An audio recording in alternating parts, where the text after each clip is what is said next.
ओम नमो भगवते वासुदेवाय।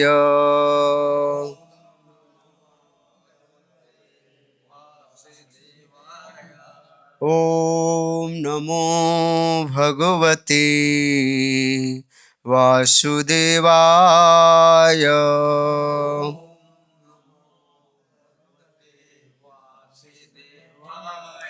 ओम नमो भगवते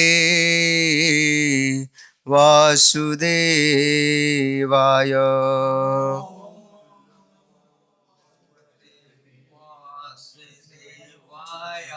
श्रीमद् भगवद गीता यथारूप अध्याय 14 और आज का श्लोक क्रमांक है 10।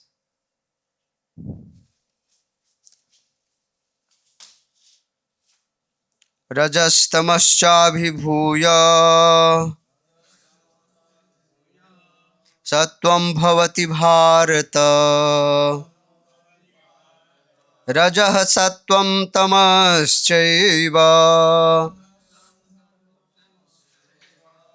तमः सत्वं रजस्तथा। रजस्तमश्चाभिभूय सत्वं भवति भारत। रजः सत्वं तमश्चैव तमः सत्वं रजस्तथा। रजस्तमश्चाभिभूय सत्वं भवति भारत। रजः सत्वं तमश्चैव तमः सत्वं रजस्तथा। श्रील प्रभुपाद जी के द्वारा शब्दार्थ, अनुवाद और तात्पर्य। जगत गुरु श्रील प्रभुपाद की जय। रज रजोगुण, तम तमोगुण को, च भी अभिभूय पार करके, सत्वम सतोगुण भवति प्रधान बनता है।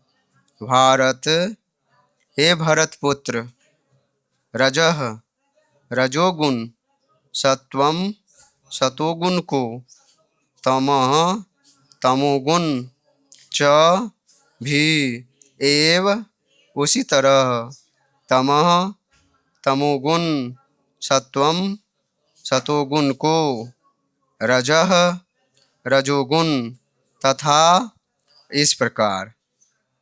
हे भरत पुत्र, कभी कभी सतोगुण रजोगुण तथा तमोगुण को परास्त करके प्रधान बन जाता है, तो कभी रजोगुण सतो तथा तमोगुणों को परास्त कर देता है, और कभी ऐसा होता है कि तमोगुण सतो तथा रजोगुणों को परास्त कर देता है। इस प्रकार श्रेष्ठता के लिए निरंतर स्पर्धा चलती रहती है। तात्पर्य: जब रजोगुण प्रधान होता है तो सतो तथा तमोगुण परास्त रहते हैं। जब सतोगुण प्रधान होता है तो रजो तथा तमोगुण परास्त हो जाते हैं। जब तमोगुण प्रधान होता है तो रजो तथा सतोगुण परास्त हो जाते हैं। यह प्रतियोगिता निरंतर चलती रहती है। अतएव जो कृष्ण भावनामृत में वास्तव में उन्नति करने का इच्छुक है, उसे इन तीनों गुणों को लांघना पड़ता है। प्रकृति के किसी एक गुण की प्रधानता मनुष्य के आचरण में, उसके कार्यकलापों में, उसके खान पान आदि में प्रकट होती रहती है। इन सब की व्याख्या अगले अध्याय में की जाएगी, लेकिन यदि कोई चाहे तो वह अभ्यास द्वारा सतोगुण विकसित कर सकता है और इस प्रकार रजो तथा तमो गुणों को परास्त कर सकता है। इस प्रकार से रजोगुण विकसित करके तमो तथा सतो गुणों को परास्त कर सकता है, अथवा कोई चाहे तो वह तमोगुण को विकसित करके रजो तथा सतो गुणों को परास्त कर सकता है। यद्यपि प्रकृति के ये तीन गुण होते हैं, किंतु यदि कोई संकल्प कर ले तो उसे सतोगुण का आशीर्वाद तो मिल ही सकता है और वह इसे लांघ कर शुद्ध सतोगुण में स्थित हो सकता है, जिसे वासुदेव अवस्था कहते हैं, जिसमें वह ईश्वर के विज्ञान को समझ सकता है। विशिष्ट कार्यों को देखकर ही समझा जा सकता है कि कौन व्यक्ति किस गुण में स्थित है। जगत गुरु श्रील प्रभुपाद की जय। ओम अज्ञानतिमिरन्धस्य ज्ञानाञ्जनशलाकया चक्षुरुन्मिलितं येन तस्मै श्रीगुरुवे नमः। मूकं करोति वाचालं पङ्गुं लङ्घयते गिरिं यत्कृपातमहं वन्दे परमानन्दमाधवं। नमः ॐ विष्णुपादाय कृष्णप्रेष्ठाय भूतले श्रीमते भक्तिवेदान्त स्वामिने इति नामिने। नमस्ते सारस्वते देवे गौरवाणी प्रचारिणे निर्विशेष शून्यवादी पाश्चात्य देशतारिणे। वाञ्छाकल्पतरुभ्यश्च कृपा सिन्धुभ्य एव च पतितानां पावनेभ्यो वैष्णवेभ्यो नमो नमः। गुरुवे गौरचन्द्राय राधिकाय तदालये कृष्णाय कृष्णभक्ताय तद्भक्ताय नमो नमः। जय श्री कृष्ण चैतन्य प्रभु नित्यानंद श्री अद्वैत गदाधर श्रीवासादि गौर भक्त वृंद। हरे कृष्ण कृष्ण कृष्ण हरे हरे, हरे राम राम राम हरे हरे।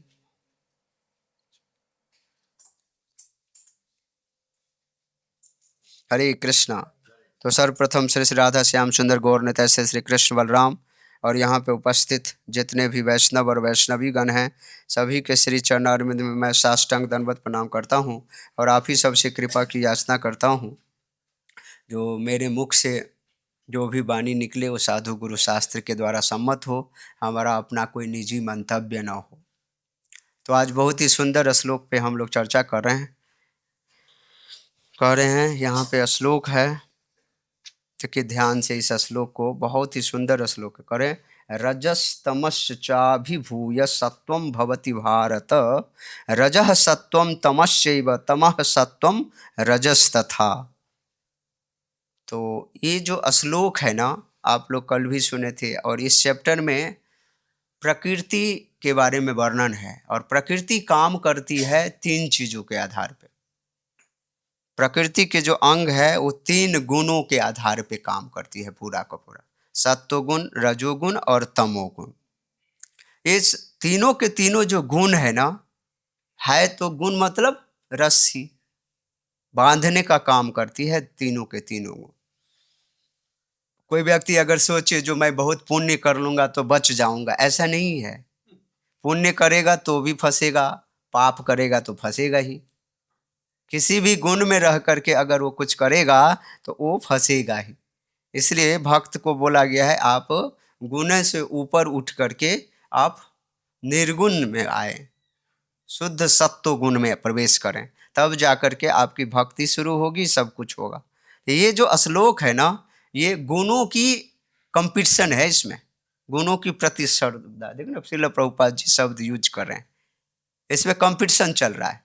तो कह रहे हैं कभी कभी क्या होता है जीवन में, सतोगुण प्रभावी हो जाता है किससे? रजोगुण और तमोगुण से। और कभी कभी ऐसा होता है जो रजोगुण जो है प्रभावी हो जाता है सतो और तमो को डिफीट करके, और कभी कभी तमोगुण प्रभावी हो जाता है सतो और रजो को डिफीट करके। तो ये इस मनुष्य शरीर में कभी एक समान डिग्री में नहीं रहता है, समझ रहे ना। कभी सतोगुण हो जाता है, कभी रजोगुण हो जाता है, कभी तमोगुण हो जाता है। किसी एक गुण में हमेशा नहीं रहता है इसमें। तो गुण का मतलब होता है रस्सी, यानी कि बांधने वाला। तो कहा जाता है तमोगुण एकदम निकृष्ट है, उससे थोड़ा बेटर है क्या? रजोगुण। रजोगुण से थोड़ा बेटर है सतोगुण। तो इसको जो है उदाहरण के तौर पे बताते हैं श्रीला प्रभुपाद जी कई बार।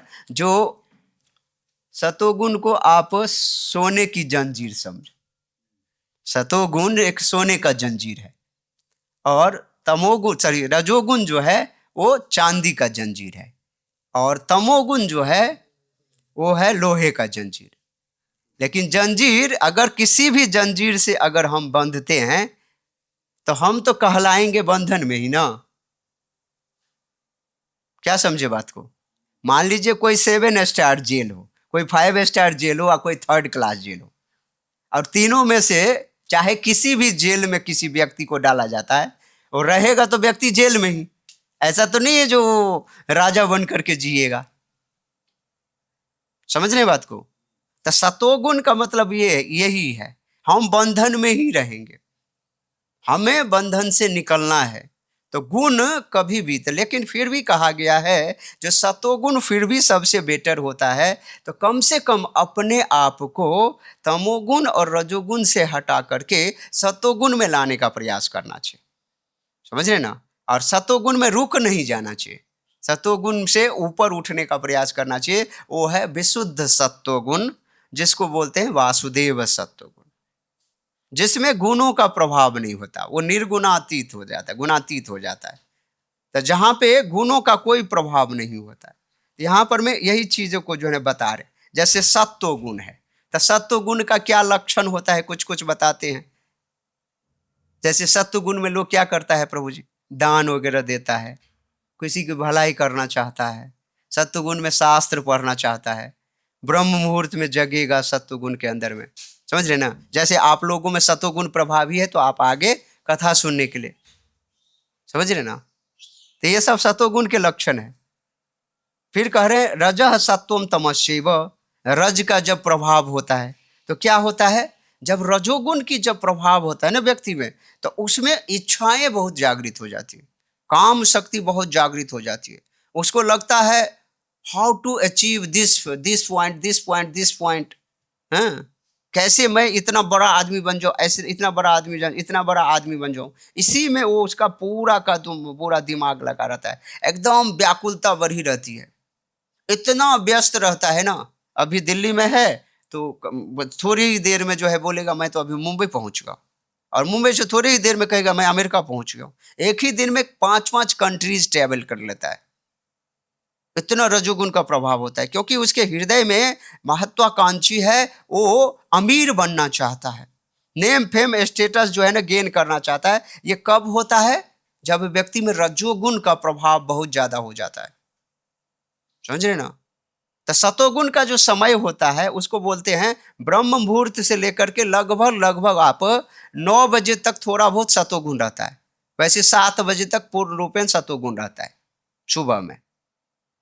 समझ रहे ना? तो उस समय में प्रभुपाद जी बोलते हैं हमें क्या करना चाहिए, सतोगुण के अंतर्गत जपा करें, भगवान का नाम जप करें, शास्त्र को पढ़ें, कीर्तन करें। ये सब चीज सतोगुण में अगर आप ज्यादा जो आपको टारगेटेड है, जो इतना करना है हमें, तो उसको करने का प्रयास करना चाहिए, ताकि वो चीजें हमारे द्वारा अच्छी तरीके से प्रतिपादित हो सके। उस समय में अगर आप पढ़ोगे तो शास्त्र भी समझ में अच्छा से आएगा। चलो हम आप लोग तो धाम में हैं तो यहाँ पर में कोई दिक्कत नहीं है, लेकिन धाम में कोई शास्त्र पढ़ना और दिल्ली शहर में जाके शास्त्र पढ़ना, जमीन आसमान का अंतर है। क्योंकि यहाँ पे जो कोई शास्त्र पढ़ रहा है उसमें ये धाम भी सहायक हो जाते हैं। यहाँ पे बुद्धि ज्यादा काम करती है, अंडरस्टैंडिंग ज्यादा काम करती है। समझ रहे ना? समझ समझ ज्यादा आता है, क्योंकि ये धाम अपना प्रभाव तो छोड़ेगा ना। इसलिए आप नवदीप धाम में हो या वृंदावन धाम में हो, दोनों अभिन्न है। कहीं भी आप रहेंगे तो इसका प्रभाव ही एक अलग है। इसलिए लोग धाम में रह करके, क्योंकि धाम में कम से कम सतोगुण प्रभावी होगा। अगर कोई वृंदावन में आता है, एक रिक्शा वाला भी राधे राधे बोलता है ना? बोलता है ना? चाहे वो व्यक्ति वो परंपरा से ना हो या नाम जप करता ना हो, किसी भी तरीका से कोई किसी न किसी कॉन्शियसनेस उसका भगवान के नाम रूप गुण लीला से हो जाता है, समझ रहे ना। लेकिन बहुत ऐसे भी व्यक्ति हैं जो वृंदावन में आकर के भी वृंदावन का कोई असर नहीं पड़ता उसके ऊपर, थोड़ा सा छाप तो जरूर छूटता होगा, क्योंकि वृंदावन अपना प्रभाव जरूर डालते हैं, क्योंकि वृंदावन की महिमा है। तो कह रहे हैं इसमें तमह रजम तमह सत्वम रजस तथा, जब तमोगुण का प्रभाव बढ़ जाता है तो व्यक्ति में क्या होता है, तमोगुण अगर आया तो आलस्य होगा ज्यादा। आलस्य में क्या करता है व्यक्ति, अभी जो काम करना है ना वो उसको उस काम को टालता रहेगा, आज करे सो अब नहीं, पल में पल रहे होते हैं बहुरी करेगा, है ना, कल करे सो आज कर, आज करे सो अब, क्या बोलते हैं, पल पल में प्रलय होता है बहुरी करेगा कब, इसको बोलते हैं। तो ये कह रहे उत्तम कोटि के जो व्यक्ति होते हैं ना सतोगुण में, जो कल के कामों को आज ही संपन्न कर लेगा। लेकिन जो आलस्य ये तमोगुण प्रधान के व्यक्ति होते हैं वो आज के वस्तु आज किसी तरीके से यार चल जाता है, यार मुझे कुछ सोने को मिल जाता है, सब आराम करने को मिल जाता है, गपशप करने को मिल जाता, तो वो और गैप ढूंढता रहता है, समझ रहे ना। तो गैप ये कौन व्यक्ति है जो जिसपे तमोगुण का प्रभाव, आलस्य का प्रभाव, आलस्य मतलब किसी काम को टालते रहना, आलस्य। निद्रा, निद्रा मतलब एकदम सो जाना, धाम में तो चलो सोना भी एक अच्छा ही है, वो भी भक्ति है, लेकिन निद्रा, प्रमाद और ये सब जो है लक्षण है, मोहित होना, मोह में पड़ना, तो ये सब तमोगुण के पूरे लक्षण है। वो क्या करता है, हमें सतो और रजो से एकदम दूर लेके चला जाता है। कोई अच्छा काम, रजो और तमो का क्या प्रभाव होता है, व्यक्ति इतना ज्यादा एंग्जाइटी में रहता है ना, उसके अंदर में वो भगवान की बुद्धि आने ही नहीं देता। रजोगुण में जब व्यक्ति काम करने में व्यस्त हो जाता है, उसको महत्वाकांक्षा तेज रहता है, वो पूरे 24 पूरे लाइफ भगवान को याद नहीं कर पाता है, समझ रहे। जैसे मान लीजिए तमह का प्रभाव कैसे समझेंगे, मान लीजिए आपने 3 बजे रात्रि का अलार्म लगाया और 3 बजा और अलार्म बंद करके फिर से सो गए, इसको क्या बोलेंगे, तमो का लक्षण। अलार्म चेंज करके सो जाना तमो का लक्षण है। फिर कह रहे हैं रज, तो रजा का क्या प्रभाव है, दिन भर कमाते रहना, दिन भर कमाते, इतना आपाधापी करना, जो इसलिए जिंदगी में शांति नाम का चीज ही नहीं है। जब शांति नहीं है तो भक्ति में कैसे घुसेगा, भगवान का नाम कैसे लेगा, ये रजोगुण का प्रभाव होता है। तो इसलिए ये संघर्ष हमारे जीवन में चलता रहता है, समझ रहे ना, ये कभी ये रुकता नहीं है। इसलिए श्रील प्रभुपाद जी बोलते हैं ये जो 24 घंटा का जो दिन रात्रि है ना, उसको 3 भाग में बांटे हैं, 8 घंटा 8 घंटा 8 घंटा। तो सुबह ब्रह्म मुहूर्त से लेकर के 8 घंटा, यानी कि आगे 9 बजे तक का समय समझो या 10 बजे तक का, जब तक लोग ऑफिस नहीं पहुंचा, हाँ ऑफिस की तैयारी कर रहा, वो भी रजोगुण में आएगा। जब से ऑफिस की तैयारी वगैरह शुरू हो गया तो समझ लो रजोगुण का प्रवेश हो गया है। उससे पहले का समय 8 घंटा जो है उसको ब्रह्म मुहूर्त में, ब्रह्म मुहूर्त और सत्वगुण कर, या निशा सर्वभूतानाम तस्याम जागृति संयमी। तो जो भगवान के भक्त होते संयमी होते हैं, वो उस रात्रि के बेला को जो जिसके लिए सोने का समय है उसको क्या करते हैं, वो भजन करने में यूज करते हैं। और जो लोगों के लिए जागने का समय है उस समय में ये सो जाते हैं, समझ रहे ना। तो ये आत्मसमझ, इसलिए श्रील प्रभुपाद जी 8 बजे से लेकर के ज्यादा से ज्यादा 10 बजे रात्रि तक सोते थे, कभी कभी तो वो भी नहीं सोते थे। और 10 बजे रात्रि से लेकर के 4 बजे तक कंटिन्यूस जो है श्रील प्रभुपाद जी टाइपिंग वगैरह करते थे, कमेंट्री वगैरह लिखते थे, और उसके बाद फिर जप करते थे, फिर परिक्रमा वगैरह करते थे वृंदावन की, समझिए कंटिन्यूस।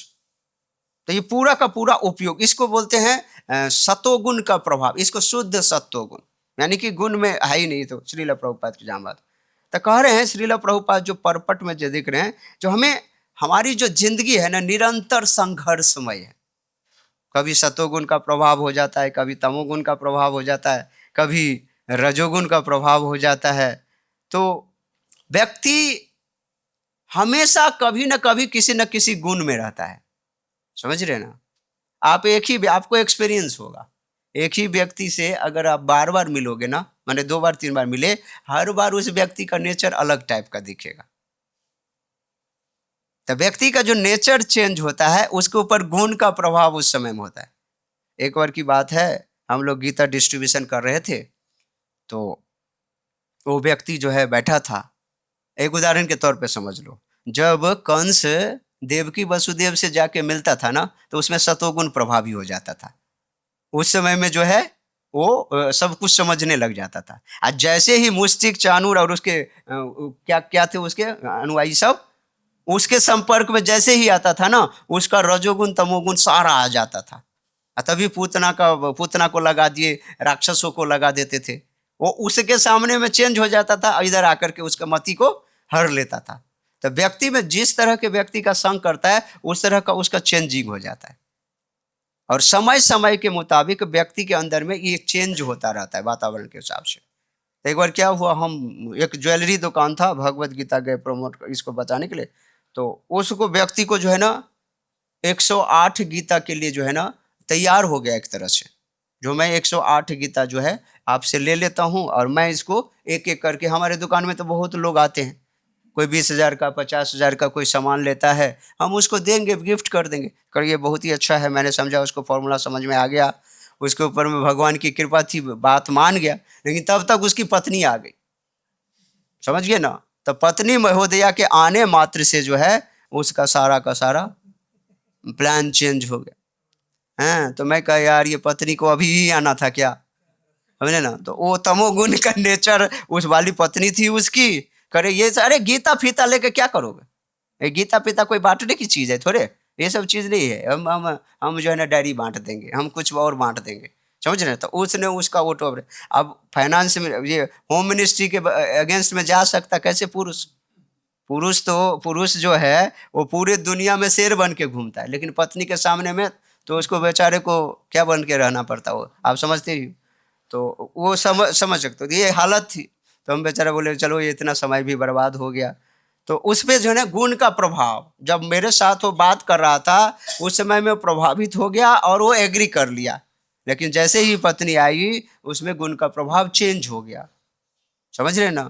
तो यही चीज देखा जाता है, कई बार ऐसा होता है, आप देखोगे जो उसमें ऐसा कहते हैं, साइंस कहती है व्यक्ति का दिमाग 72,000 बार चेंज होता है 24 आवर में, समझ रहे ना।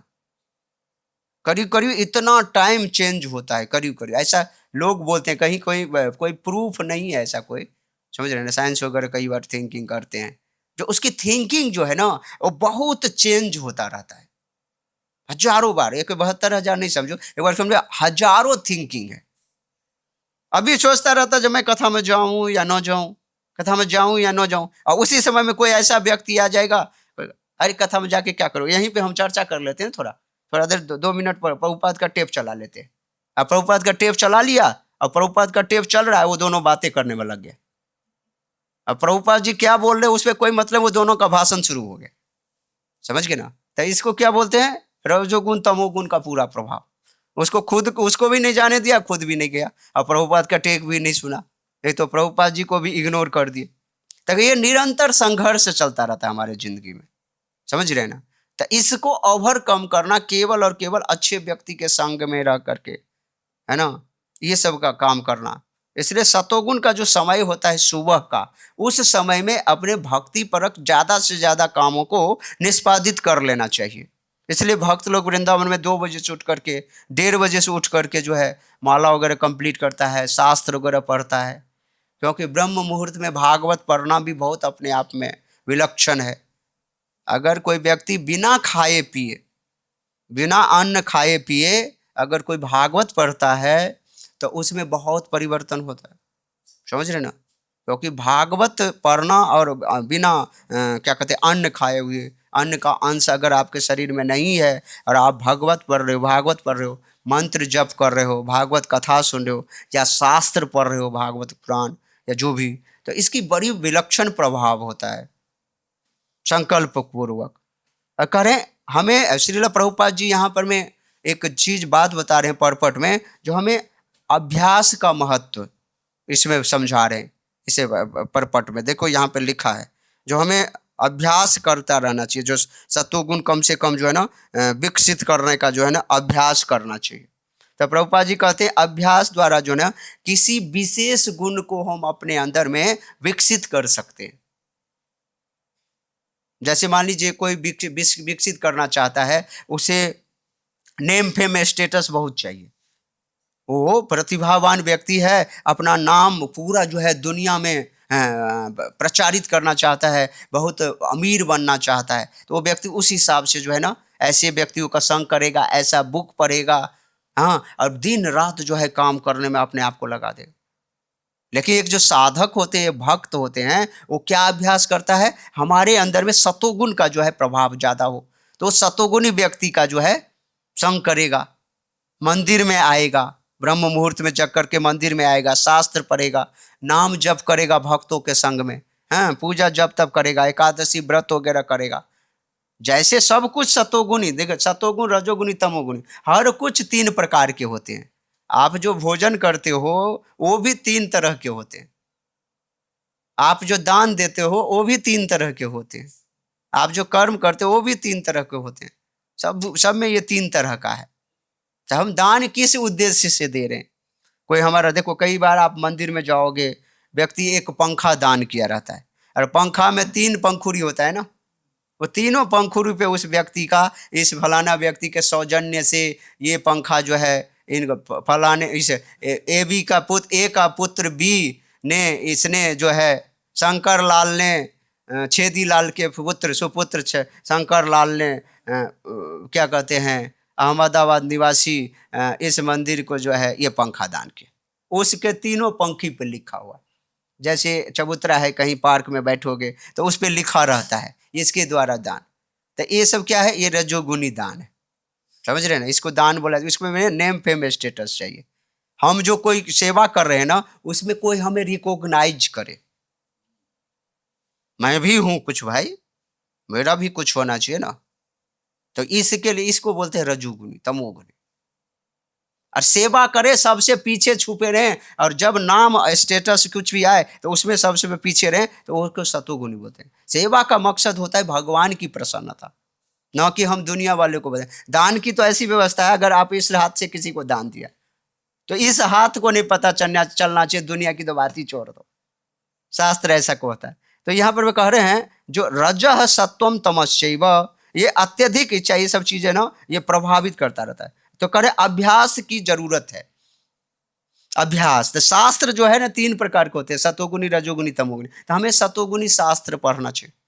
जो सतोगुण में व्यक्ति है ऐसे व्यक्तियों का संग करना चाहिए। अभ्यास का हमारे ऊपर बहुत ही इफेक्ट पड़ता है। तीसरा पॉइंट इसमें प्रभुपाद जी के तात्पर्य में है जो भक्ति का प्रभाव, समझ रहे ना, भक्ति का प्रभाव हमारे ऊपर बहुत होता है। वैसे देखा जाए कह रहे हैं यद्यपि गुणों का संघर्ष तो यहाँ पर में चलता रहता है, लेकिन जैसे ही व्यक्ति भगवान के नाम रूप गुण लीलाओं से कनेक्ट हो जाता है तो वो धीरे धीरे तमोगुण को ओवरकम करके, रजोगुण को ओवरकम करके वो सतोगुण में जाता है, और सतोगुण को भी ओवरकम करके वो कहाँ चला जाता है, शुद्ध सत्व में।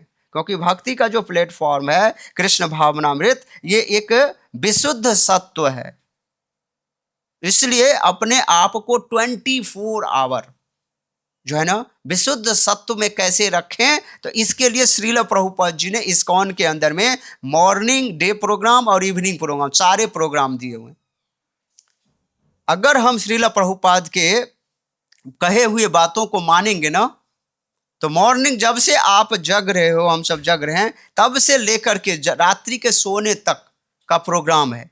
अपने आप को जैसे ब्रह्म मुहूर्त में जग करके मंगला आरती करें, भक्तों के संग में 16 माला का जप करें, गुरु पूजा करें, कथा सुने, भगवत महाप्रसाद ग्रहण करें, फिर सेवा लग जाता है एक शिफ्ट का 1 बजे तक का सेवा। उसके बाद अपने आप को तरोताज़ा करने के लिए थोड़ा देर रेस्ट करें, स्नान वगैरह करें, और कुछ शास्त्र पढ़ना है या कुछ माला और कर रहे हैं तो उसको करें, ठीक है। उसके बाद फिर प्रसाद है, प्रसाद ग्रहण करें, थोड़ा बहुत शास्त्र पढ़ें, फिर से सेवा का समय शुरू हो जाता है, सेवा करें। फिर उसके बाद जो है फिर गौर आरती की समय है, गौर आरती में बढ़िया से जो है बढ़िया भगवान का गौर आरती करें, कुछ शास्त्र पढ़े, दूध पिए, सो जाए, फिर 3 बजे जग जाए।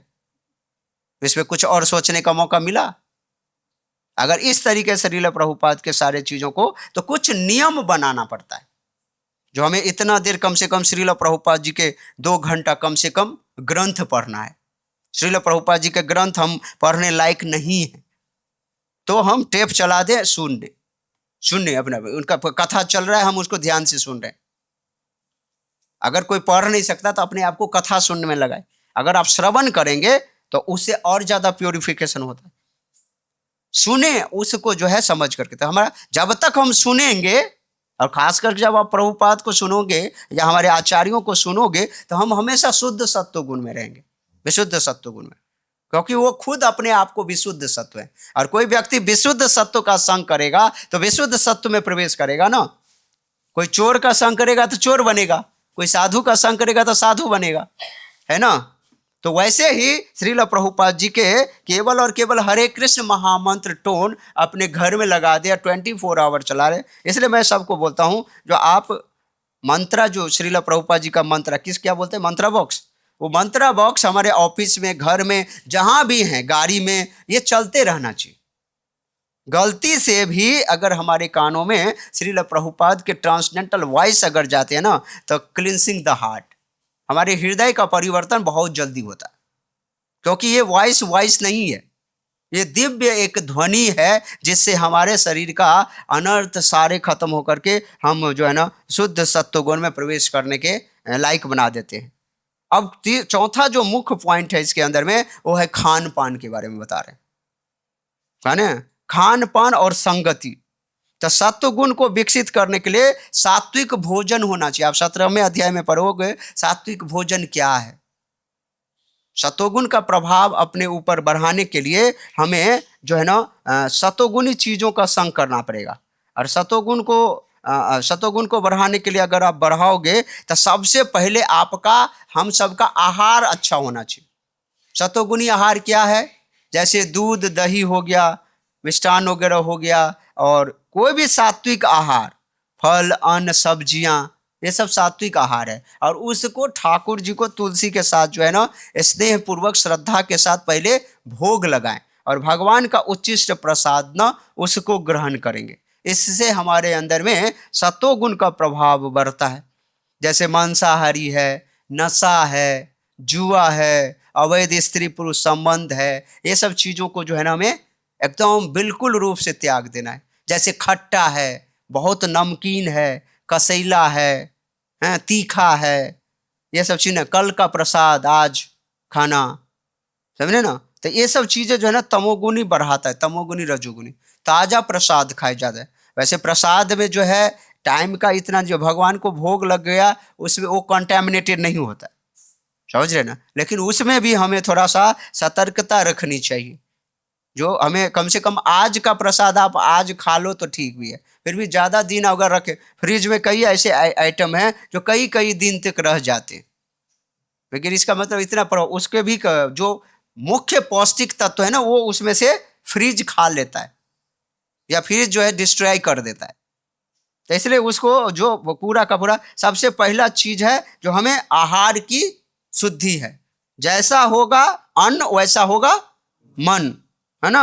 अब मन जैसा होगा उसमें हमारा अच्छा जो है बुद्धि काम करेगा, अच्छा चित्त काम करेगा, और अच्छे चीज चित्त होगा तो उसमें हम भगवान के संबंधित अच्छी अच्छी कामों को जो है ना हम अपने मन से सोच पाएंगे। पहला पॉइंट है आहार, सत्वगुण बढ़ाने के लिए। और दूसरा पॉइंट है ब्रह्म मुहूर्त में जगना। श्रीला प्रभुपाद जी यहां तक बोले हैं 4 बजे के बाद तो बेड पे रहना ही नहीं चाहिए, समझ रहे ना। 4 बजे मीन्स बोले लास्ट जगना श्रीला प्रभुपाद, उसके बाद का तो कोई नंबर ही नहीं बताया। तो ब्रह्म मुहूर्त में जगना, ब्रह्म मुहूर्त में जग करके वही जब ही जगे उसी समय से जप करना, ध्यान करना, पूजा करना, भगवान से संबंधित सारे सात्विक कामों को ब्रह्म मुहूर्त का पूरा फायदा लगाना। मैं कई लोगों को देखता हूँ मंदिर के चारों तरफ ब्रह्म मुहूर्त में भी गप सरक्का करते रहते हैं, फोन पे बातें करते रहते हैं। अरे भाई, इस फोन को कम से कम 9 बजे तक अलग से साइलेंट करके रखिए, समझे ना। फोन आप नहीं अटेंड करोगे तो कोई बहुत बड़ा भूकंप को रोक नहीं दोगे आप। आप बहुत बड़े ऐसे हम या ऐसे फोन से कोई इमरजेंसी नहीं रुकने वाला है, समझ रहे ना। हमारे फोन नहीं उठाने से हम कोई इमरजेंसी रोक देंगे क्या? नहीं कुछ कर सकते हैं। इसलिए अपने जीवन में कम से कम भूचाल न लाएं। ये भूचाल है सबसे बड़ा इंटरनेट, ये फोन। तो इसलिए इसको अपने से दूर रखें। या फोन ही नहीं, 2 भक्त 3 भक्त मिलकर के बात करने लग गए। अरे भाई ब्रह्म मुहूर्त में ब्रह्म मंगल आरती चल रहा है और देख रहे हैं कई लोग बाहर जो है इधर उधर गप सरक्का कर रहे हैं। उसमें भक्त लोग भी हैं, जो नहीं भक्ति किया शुरू किया है वो लोग तो हैं ही, उसमें भक्त भी बहुत हैं। तो ऐसे समय को हम क्यों बेकार के लिए मिसयूज करें? एक भक्त बता रहे थे, अगर ब्रह्म मुहूर्त के समय में, अभी ब्रह्म मुहूर्त से लेकर के 9 बजे तक में अगर कोई यमराज भी आ जाए ना, तो हम बोले भैया थोड़ा सा रुक जाओ, अभी 9 बजे के बाद जो है ना तुम आना, उसके बाद लेके चलना, पहले हमें माला वगैरह कंप्लीट करने दो, ये सब करने दो, फिर लेके चलना, हम तुम्हारे साथ चलेंगे। 9 बजे तक तो मरने की भी फुर्सत नहीं है। वो बोले हमें मरने का भी फुर्सत नहीं है 9 बजे तक, दूसरी बात के लिए तो जगह ही नहीं। उसको उठ करके पेशाब करने के लिए जाना पड़ता है, तो उसके लिए लगता रहता है यार थोड़ा और रोक लूं, थोड़ा और रोक लूं, थोड़ा नाम जब जो है ना छूट जाएगा। कई बार ऐसा होता है, समझ रहे ना। अगर एक बार भक्त बैठ गया ना और कहीं उठने का, कोई आकर के उसमें कोई डिस्टर्ब कर दिया, उसमें तो और सबसे बड़ा आतंकवादी है वो, समझ रहे हैं। तो ये ब्रह्म मुहूर्त का बहुत बड़ा उपयोग होता है। ब्रह्म मुहूर्त एक ऐसा समय होता है ना, जिस समय में हम अपनी आध्यात्मिकता को सबसे ज्यादा ऊपर पावर दे सकते हैं। ऐसा वर्णन हमने सुना है, जो ब्रह्म मुहूर्त में स्वयं भगवान शिव पार्वती जी के साथ अपने नंदी बैल पे पूरा ब्रह्मांड में भ्रमण करते हैं, और जो व्यक्ति जिस काम में लगा रहता है उसमें उसकी बढ़ोतरी होता है। आप अगर तमोगुनी काम में आप देखो, कभी किसी ने 3 बजे सुबह में किसी को शूट कर दिया हो, एक ज्यादातर आपको शूट करने वाला काम रजोगुनी तमोगुनी है, ये दिन में होता है, समझ रहे ना। ज्यादातर काम एक दूसरे के आवेश में आकर के, ये ब्रह्म मुहूर्त के समय में कोई किसी को शूट नहीं करता जल्दी, रेयर केस में। उस समय में बड़े यार थोड़ा भगवान से तो डर लो, थोड़ा देर में करेंगे, ठीक है। तो ये सब इसको हमें ब्रह्म मुहूर्त का फायदा उठाना चाहिए। और दूसरा, हमें संगति ऐसे व्यक्तियों से रखना चाहिए जो हमें सत्वगुण की बढ़ोतरी करे, या हम शुद्ध सत्वगुण में प्रवेश करें, या अपने से हाई क्लास के व्यक्तियों से जो है ना करें।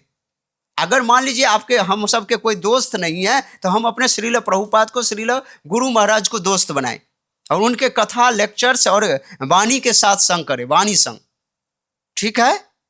या तो भगवान के अर्चा विग्रह के सामने में खड़े होकर के हम जो है ना उनसे बातें करें और उनके साथ जाप करें।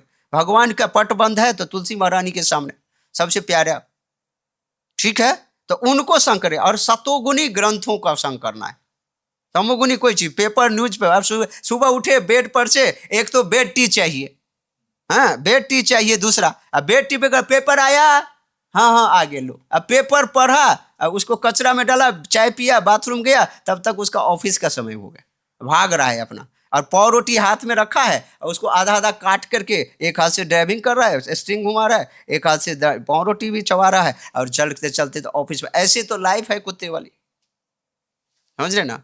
उसको खाने का भी फुर्सत नहीं है, तो वो क्या भगवान का भजन करेगा? पूरी जीवन निकल जाता है, मंदिर के चौखट तक भी नहीं पहुंच पाता है। इसलिए हमारे भगवान जगन्नाथ बलदेव सुभद्रा जो है ना रोड पे आ जाते हैं ऐसे व्यक्ति को भी तारने के लिए। तू नहीं आओगे तो कम से कम मैं ही आ जाता हूँ, तू तो बड़ा बिजी हो, लेकिन मैं फ्री हूँ, हमारा कोई काम ही नहीं है, हमें कोई पूछता ही नहीं, चलो मैं ही आ जाता हूँ।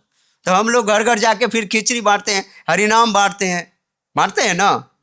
तो इसलिए न्यूज़पेपर, पेपर, कचरा, कॉमिक्स, इन सब चीज़ें, नॉवेल, इन सब चीज़ें, हमारा नॉवेल, हमारा कॉमिक्स, हमारा सब कुछ चटपटा भगवत गीता, चैतन्य चरितामृत और भागवतम है, समझ रहे हैं। ये सबसे बड़ा न्यूज है, न्यूज, NEWS है ना, NEWS, न्यू का मतलब क्या होता है? नया। अरे पेपर में नया नया क्या है? सारा कचरा है, पुराना चीज लिखा है।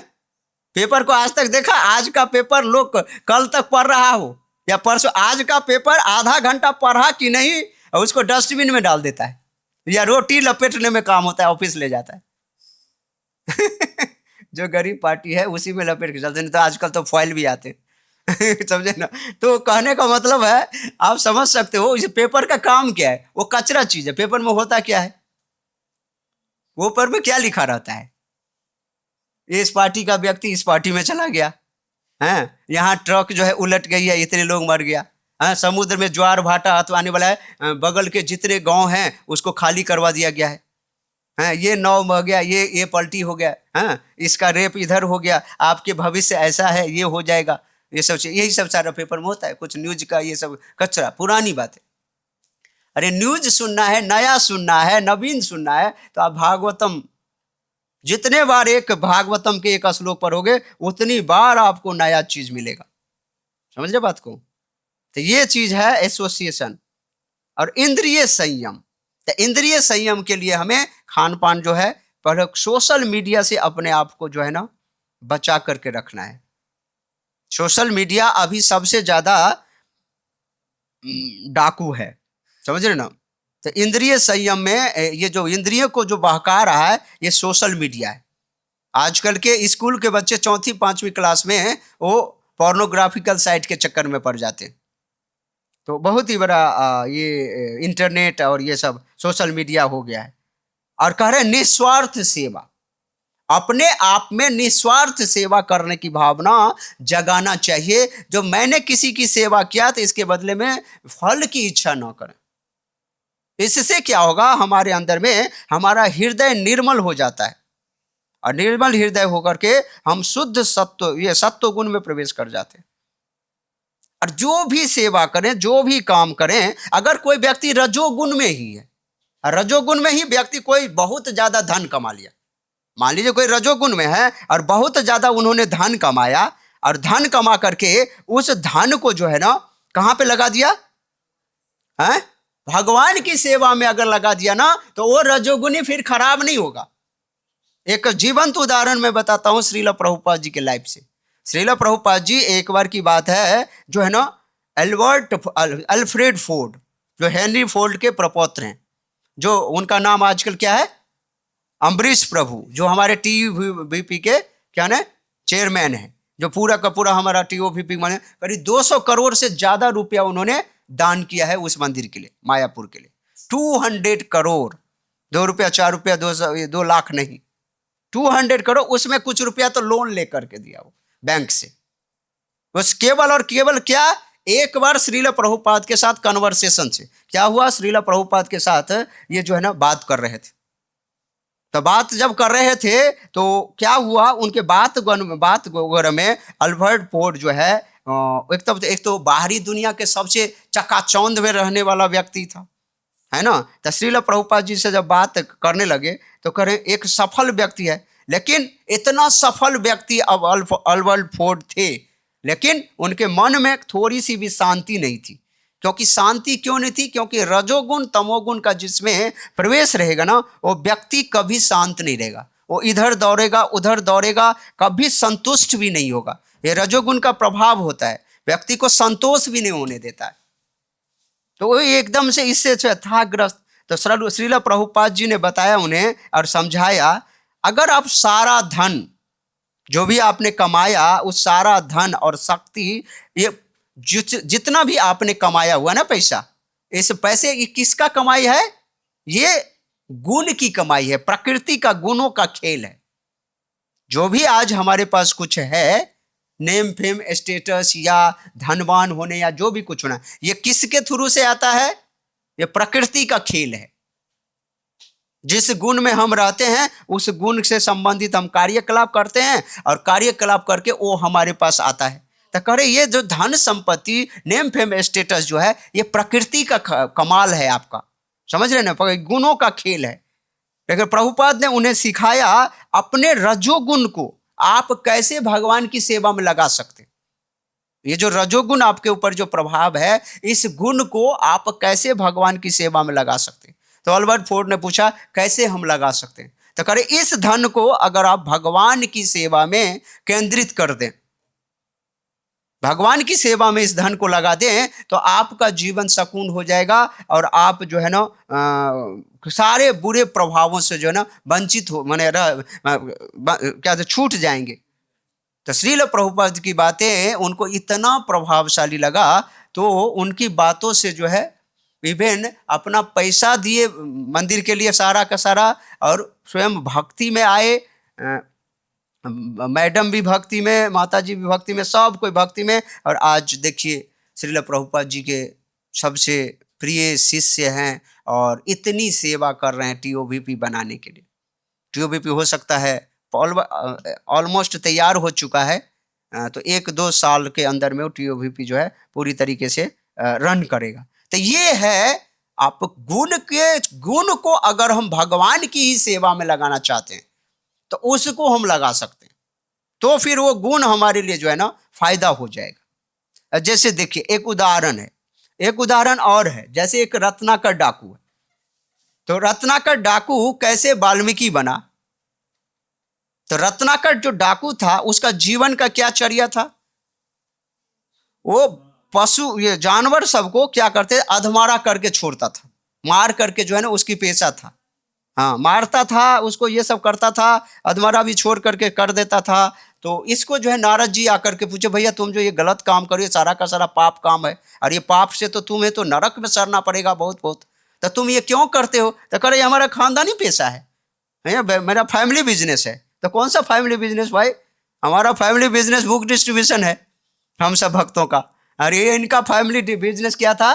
जानवरों की हत्या करना। तो करे इसी से हमारा घर परिवार चलता है, हमें आनंद मिलता है। तो कहे नारद जी बोले, तुम्हें पता है इसको करने से तुम्हें कितना पाप लगेगा, और तुम कर रहे हो अपने परिवार को चलाने के लिए। क्या तुम्हारा पाप का भागीदार तुम्हारा परिवार होगा? तुम्हारी पत्नी होंगे, बच्चे होंगे, या तुम्हारे पिताजी होंगे? तो करे क्यों नहीं होंगे, मैं उसी के लिए तो कर रहा हूं। तो जाके पूछ गया, तो करे तू यहीं पे बैठ। उसको नारद जी को बांध दिया। नारद जी को बांध, उसमें तमोगुण और रजोगुण का प्रभाव था उस समय में। और नारद जी का संग किया तो थोड़ा थोड़ा सतोगुण आने लगा। तो वो दौड़ के गया अपने घर परिवार से पूछने, भैया ऐसा है, हमें नारद जी मिले हैं, वो बोले तुम जो ये काम कर रहे हो इससे तुम्हें बहुत बड़ा पाप होगा, नरक में जाना पड़ेगा, ये वो करना पड़ेगा। तो तुम लोग हमारे पाप के भागीदार हो गए। तो अगर मैं क्यों पाप लूंगा? पत्नी बोले मैं क्यों पाप लूंगी? बेटा बोला मैं क्यों पाप लूंगा? आपका तो एक कर्तव्य है, बाप का क्या धर्म होता है, बेटा को पालन पोषण करना। पत्नी बोला आपका पिता बोला अरे भाई मैं बूढ़ा हो गया, मैंने पहले जवानी भर तुम लोगों को खिलाया, अब तुम खिलाओ। समझे ना? तो ये मैं तुम्हारा क्यों पाप लूंगा, तुम अपना पाप का खुद भागी हो।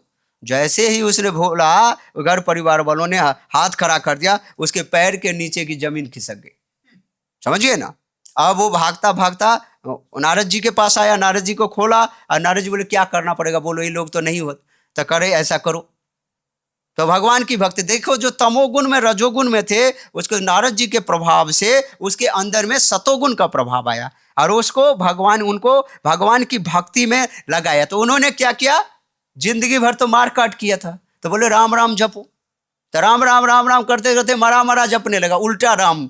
समझे ना? उल्टा राम जपते जपते भी धीरे धीरे प्रकृति के तीनों गुणों से ऊपर उठ गया और विशुद्ध सत्व में प्रवेश करके एक महान ऋषि वाल्मीकि बने, जो रामायण के रचयिता बने। देखो गुण का कितना बड़ा प्रभाव था, और भक्तों के संग से उसने क्या किया? संघर्ष रहा उनके जीवन में, कितना संघर्ष, तमोगुण रजोगुण का, फिर सत्वगुण आया, फिर सत्वगुण से यही है। तो श्रील प्रभुपाद जी अपने कमेंट्री में कई जगह लिखते हैं, जो व्यक्ति को ये संघर्ष तो हमेशा चलता ही रहेगा, कम से कम मनुष्य को अपने आप को सतोगुण में लाने का प्रयास करना चाहिए। समझ रहे ना? सतोगुण में जब व्यक्ति आ जाता है ना, तो वो बहुत ही आगे। तो इस श्लोक में आप देखोगे ना, इसी चैप्टर के अध्याय में 14 अध्याय का 6 नंबर श्लोक, ये सत्वगुण के लक्षण बता रहे हैं। सत्वगुण में व्यक्ति ज्ञानी होता है, ये सब चीजें होता है। फिर इसी अध्याय के एक और श्लोक है, 17 नंबर का श्लोक। इसमें 17 नंबर का जो श्लोक है ना, इसमें गुणों की क्या प्रमाण होता है, गुणों का क्या व्यक्ति पे प्रभाव होता है, जो हम आपको बता चुके हैं। तो वो 17 नंबर का श्लोक है। और गुण जो है ना हर जगह पे सर्वव्यापक है। वो 18वां अध्याय का 40 नंबर श्लोक में बता रहे हैं, भगवत गीता के अंदर में। और कह रहे हैं जो तमो से अच्छा क्या बोल रहे हैं? रजो। रजो से अच्छा क्या बोल रहे हैं? सतो। लेकिन है कोई नहीं अच्छा, लेकिन फिर भी एज कंपेरेटिव अच्छा है। तो इसके लिए एक भागवतम में श्लोक दिखाया है जो सत्व की श्रेष्ठता, जो सतोगुण फिर भी श्रेष्ठ है, क्योंकि श्रील प्रभुपाद जी बोलते हैं अगर हम नहीं विशुद्ध सत्व में जा सकते तो कम से कम अपने आप को सतोगुण में तो लाने का प्रयास करें। तो भागवतम 1.2.24 पार्थिवाद्योरुनो धूमस तस्माद अग्निस्त्री त्रयीमय तमसस्तु रजस्तस्मात् सत्वम यद ब्रह्म दर्शनम। करे लकड़ी से धुआं श्रेष्ठ है। लकड़ी जब जलता है तो उसमें जो धुआं निकलना था, तो कह रहे धुआं श्रेष्ठ है, धुएं से अग्नि श्रेष्ठ है ना। और फिर कह रहे हैं अग्नि, जो अग्नि यज्ञ वगैरह में काम आती है, और वैसे ही तम से रज श्रेष्ठ है, रज से सत्व श्रेष्ठ है, और सत्व गुण ही साक्षात परमेश्वर का दर्शन करा सकता है। सत्वगुण में रह करके व्यक्ति दर्शन, और सत्वगुण से श्रेष्ठ है शुद्ध सत्वगुण, विशुद्ध सत्वगुण, जिसको बोलते हैं, क्या बोलते हैं?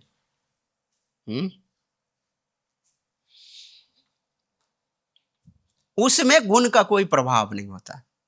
तो हम सब भक्त हैं, हमें इस श्लोक से श्रील प्रभुपाद जी इसमें बोले हैं कृष्ण भावनामृत हो करके हम जो है ना भक्ति करेंगे तो हमें हमारे ऊपर कोई गुणों का प्रभाव न हो, हमें गुणों से ऊपर जाना है, क्योंकि हम अप्राकृतिक वस्तु, जो नाम जो है ना भगवान का नाम, वो गुण से ऊपर है। भगवान का नाम, रूप, गुण, लीला, ये सब गुणों से ऊपर है। स्वयं भगवान गुणातीत है। तो गुणातीत जो व्यक्ति हैं उनको समझने के लिए हमें भी गुणातीत होना पड़ेगा, समझ रहे ना। तो अपने आप को ऐसा उच्च, हमेशा कृष्ण कॉन्शियसनेस में, शुद्ध सत्व गुण के लेवल में अपने जीवन को बांटना चाहिए। अपने जीवन का एक चेकलिस्ट बनाना चाहिए। चेकलिस्ट समझते हैं ना, हमारा दिमाग किस समय में कहाँ कहाँ जा रहा है और क्या क्या सोच रहा है, वो किस गुण से प्रभाव है, वो चीज आपको एक अपना मॉनिटर, अपना गुरु खुद बनना पड़ेगा। तो ऐसे ही एक बड़े महान आचार्य हुए हैं, क्या भक्त, भगवान के भक्त हुए हैं, जो अपने आप को हमेशा भगवान की भक्ति में लगा करके रखें, और वो एक पद गाए हैं। वो पद बहुत ही सुंदर है, जो अब इस पद को हम समझने का प्रयास करें। मानुष हो तो वही रस खानी, बसो ब्रज गोकुल गाँव के ग्वारन। जो पशु हो तो कहा बस मेरो, चरो नित नंद की धेनु मझारन। पाहन हो तो वही गिरी को जो धरियो, कर छत्र पुरंदर धारण। जो खग हो तो बसेरो करो, जो खग हो तो बसेरो करो, मिली कालंदी कुल कदम्ब की डारन। जो खग हो तो बसेरो करो, मिली कालंदी कुल कदम्ब की डारन। ये रसखान जी भगवान की भक्ति में ओतप्रोत अपने आप को बोले, जो अगर देखिए भगवान उनका क्या सोच है, अगर हमारा जीवन, अगर हमारा कर्म खराब है या कुछ भी हो, तो रजोगुण और तमोगुण का जब व्यक्ति में, सत्वगुण और रजोगुण का प्रभाव मिश्रित रहता है, तो व्यक्ति का मनुष्य में जन्म होता है। तो कह रहे हैं मानुष हो तो वही रस खानी, बसो ब्रज गोकुल। अगर मेरा जन्म फिर से मनुष्य योनि में होता है ना, तो मुझे जन्म कहाँ से देना, कहाँ देना भगवान?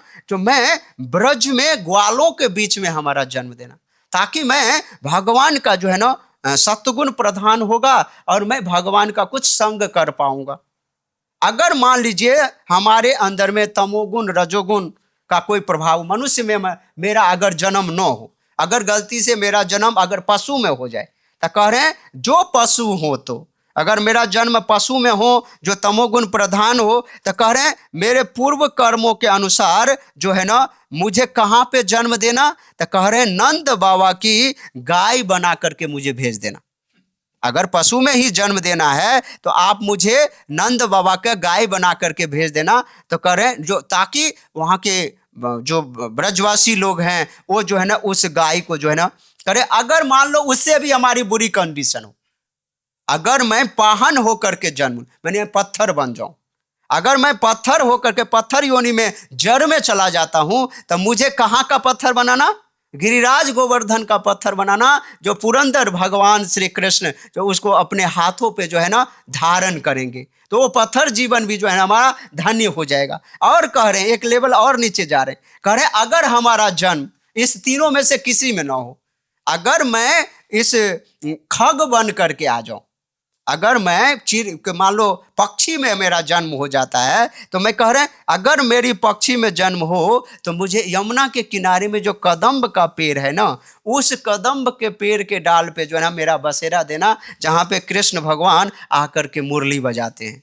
तभी तो इसको बोल रहे हैं ना, पाह न हो तो वही गिरी को, जो धरियो कर छत्र पुरंदर धारण, जो खग हो तो बसेरो करो, मिली कालंदी कुल कदम्ब की डारन। ये कदम्ब कुल की अपने आप को किसी न किसी तरीके से भगवान की भक्ति, भगवान के भक्तों का संग हर समय में लगा करके, यानी कि विशुद्ध सत्व में, यानी रसखान जी का कहना है जो हमें इन सब गुणों के चक्कर में नहीं रहना चाहिए, हमें भक्ति, तो भगवान की जो भक्ति जो है, भगवान के श्रील प्रभुपाद जी बोले अगर आपका नाम जब कंप्लीट हो गया लग रहा है तो शास्त्र पढ़ना शुरू कर दो। शास्त्र पढ़ना आपने कंप्लीट कर लिया तो लेक्चर सुनना शुरू कर दो। हाँ, लेक्चर सुन आपने ले लिया तो भगवान के लिए गार्लेट बनाना शुरू कर दो, भगवान का ड्रेस बनाना शुरू कर दो, भगवान के लिए सेवा करना को शुरू कर दो, रूम की किचन की बढ़िया से सफाई करना शुरू कर दो, भगवान के लिए जो कुछ खरीदना है अच्छे अच्छे मार्केट से कुछ सामान खरीद करके लाओ, कुकिंग करो, दूध खरीदो, ये सब कर दो, फिर ये सब चीज़ों में अपने आप को इंगेज करो, भक्तों को बुला करके घर में सेवा में बैठाओ। तो ये सब चीज़ें जो है पूरा जीवन क्या होता है, भगवान के भक्ति के संबंधित जाता है और उनका जीवन शुद्ध सत्व गुण में प्रवेश कर जाता है, जिससे हमारा जीवन सफल हो जाता है, हमारे पर गुणों का कोई प्रभाव नहीं होता है। जगत गुरु श्रील प्रभुपाद की जय, श्रीमद् भगवद गीता यथारूप की जय, निताय गौर हरि प्रेमानंदे हरि हरि बोल। हरे कृष्णा कृष्ण कृष्ण हरे हरे, हरे राम राम राम हरे हरे, हरे कृष्णा कृष्ण